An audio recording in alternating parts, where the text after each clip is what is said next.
story has a lot of people talking on the WPXI TV Facebook page. A local woman accused of intentionally coughing on employees and bottles inside this liquor store that you see on your screen there.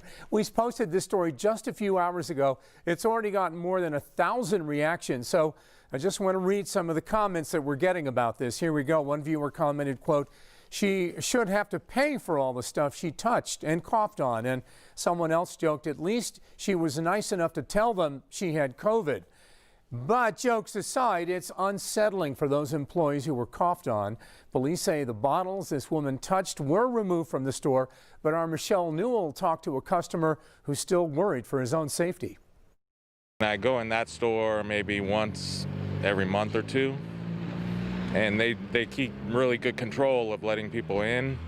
They keep people outside if there's more than 6 people in or 5 people in at a time. But this shopper isn't sure when or if he will return to Fine Wine and Good Spirits at the Willbrook Plaza in Rostraver Township because of what a customer is accused of doing. Unfortunately, it kind of makes me hesitant to go back in the store right now. Customers have to wear a mask to enter the store, and police say Leona Warman had one on at first. When you enter this store, you have to wear a mask. All of this signage is right here for customers to see.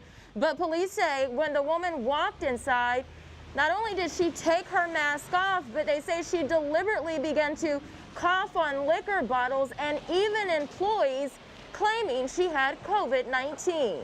According to the criminal complaint, Warman coughed on and in the direction of 4 separate employees. She is also accused of coughing into her hands and touching approximately 300 separate bottles of hard liquor and wine. Why would you do that? I don't know if she did, if she was tested for it.